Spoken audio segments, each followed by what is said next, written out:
Hello dear students, कैसे हैं आप? उम्मीद है आप अच्छे होंगे। आज हम बहुत ही इंपॉर्टेंट टॉपिक समझने वाले हैं। चैप्टर का नेम है पैरेलल लाइंस। ये चैप्टर 10 है क्लास 8 की डीएवी की मैथ की बुक का।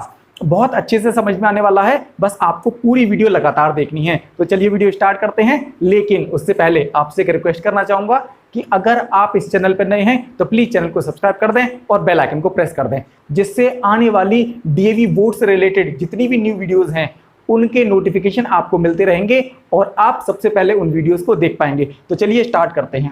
देखिए, चैप्टर का नेम है पैरेलल लाइंस। सबसे पहले ये समझते हैं कि पैरेलल लाइंस क्या होती हैं। आप अपनी डेली लाइफ में बहुत सारे एग्जांपल्स ऐसे देखते होंगे, वहां पर आपको कुछ चीजें आपको पैरेलल दिखाई देती होंगी। एग्जाम्पल समझें, जैसे जो रेल की जो पटरियां होती हैं, यानी जो ट्रैक होता है जिन पर ट्रेन चलती है, वो आपस में पैरेलल होती हैं। क्या आपने देखा है वो कभी मीट करती हैं? वो कभी मीट नहीं करती। तो यही पैरेलल लाइन की डेफिनेशन है। The lines which never meets are called parallel line. Example हम समझ लेते हैं। मान लीजिए ये टू लाइंस हैं, ये टू लाइंस आपस में पैरेलल हैं। कैसे पैरेलल हैं? आप इनको इधर कितना भी प्रोड्यूस कर लो आगे की तरफ, और इनको इधर की तरफ लेफ्ट साइड में कितना भी प्रोड्यूस कर लो, ये कभी मीट नहीं करेंगी। इसका मतलब ये लाइंस पैरेलल हैं। ओके, अगर लाइन पैरेलल नहीं होंगी तो वो इंटरसेक्ट होंगी। जैसे मान लीजिए ये लाइन ऐसे नहीं है, ये लाइन ऐसे चली गई। अब ये दो टू लाइंस जो हैं ये आपस में एक दूसरे को क्रॉस कर रही है ना, तो इसका मतलब ये इंटरसेक्टिंग लाइन है। समझ में आ रहा है ना? ये इंटरसेक्टिंग लाइन है। ओके, देखिए यहां पर मैंने टू लाइंस बनाई है, एम और एन। मतलब मैंने पता क्या लिखा है? ये एम मतलब ये जो लाइन है ना, इसका नाम हमने एम दे दिया, और जो ये वाली लाइन है इसका नाम हमने दे दिया एन। यहां पर एम और एन, एम और एन, ये लाइन कैसी है? पैरेलल तो नहीं है ना। क्यों? क्योंकि भाई पैरेलल जब लाइन होती है तो उनके बीच में बिल्कुल हमेशा जो डिस्टेंस रहता है वो सेम रहता है। आप देखो, एम के बीच में और एन के बीच में यहाँ पे कम डिस्टेंस है और यहाँ पर ज्यादा डिस्टेंस है। इसका मतलब ये लाइन पैरेलल नहीं है, ये लाइन है इंटरसेक्टिंग लाइन। समझ में आई नहीं भाई बात? अच्छा, यहाँ पर पी और क्यू टू लाइन्स दी हुई हैं, ये लाइन दोनों आपस में पैरेलल है। समझ में आया ना? पैरेलल लाइन का मतलब आपने समझ लिया। अब एक और बात समझते हैं। जैसे मान लीजिए टू लाइंस हैं, यहां पर एक एम है एक एन है। अगर इन टू लाइंस को कट करते हुए एक और लाइन जाए, उसको हम कहते हैं ट्रांसवर्सल। क्या समझे?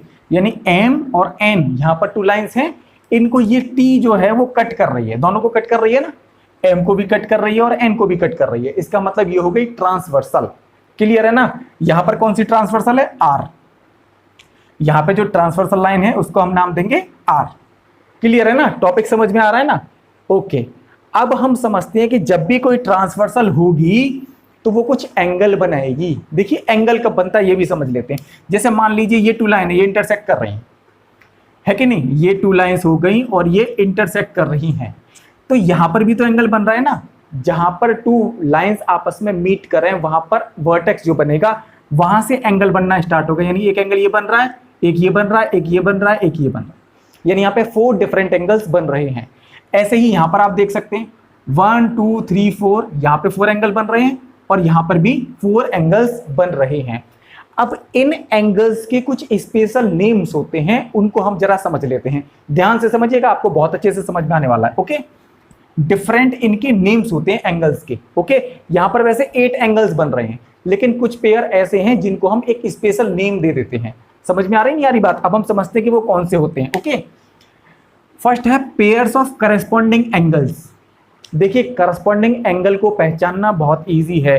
करस्पॉन्डिंग एंगल्स की डायरेक्शन सेम साइड में होती है। जैसे मान लीजिए 2 की डायरेक्शन इधर की तरफ है ना भाई, एंगल जो टू लाइंस है वो एक ऐसे जा रही है, एक ऐसे जा रही है, यानी एंगल इस डायरेक्शन में बन रहा है।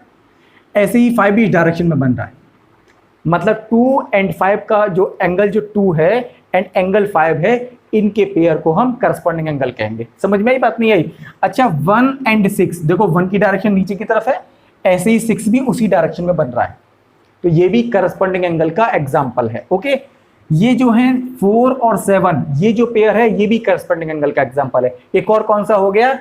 3 और 8, ये पेयर भी करस्पॉन्डिंग एंगल का एग्जाम्पल है। मैंने सारे लिख दिए हैं।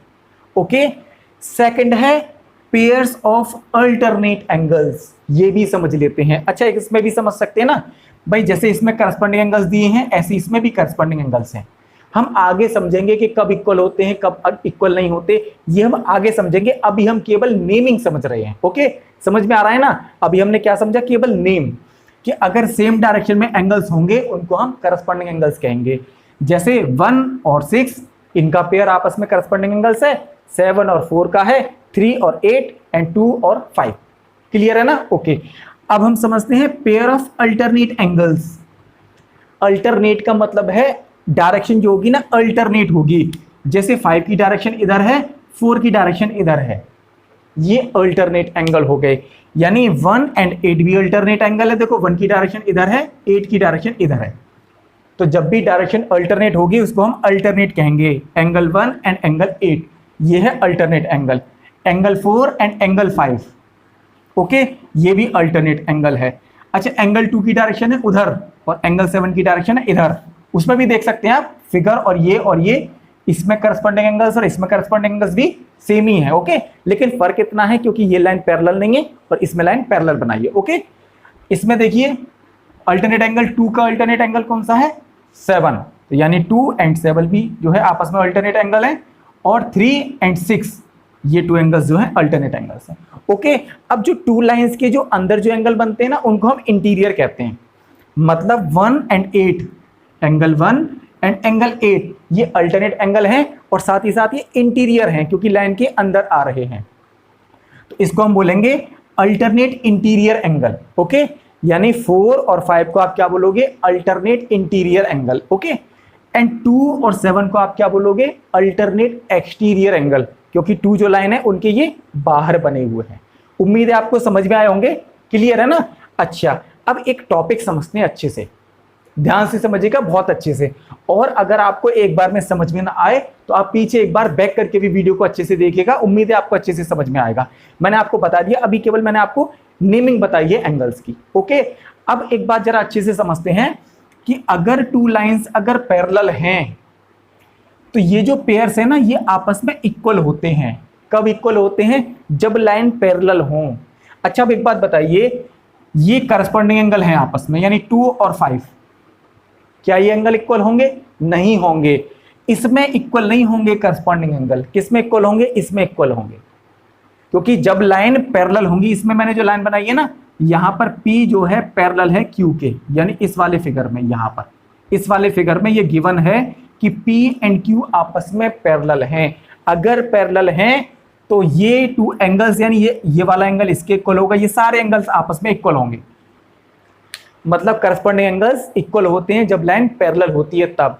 यहां पर इक्वल नहीं होंगे, यहां पर 2 और 5 करस्पॉन्डिंग एंगल्स तो हैं बट इक्वल नहीं होंगे। क्यों? क्योंकि लाइन पैरेलल नहीं है। समझ में आ रही बात? नहीं आ रही?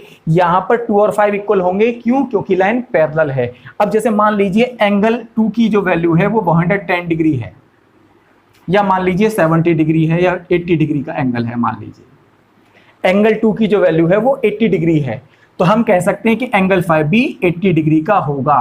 क्यों होगा? By corresponding angles. Corresponding angle equal होते हैं क्योंकि लाइन पैरेलल होती है तब। ओके, समझ में आ रही है नहीं आ रही बात? ऐसे ही अल्टरनेट एंगल भी इक्वल तब होते हैं जब लाइन पैरेलल होती है। ये बात आपको ध्यान रखनी है, नोट कर लीजिएगा अच्छे से एक बार, इनका आपको बहुत अच्छे से यूज आएगा। और क्लास 9th में भी आप और क्लास 10th में भी इनका यूज बहुत ज्यादा है, इसीलिए आपको बहुत ध्यान से समझना है।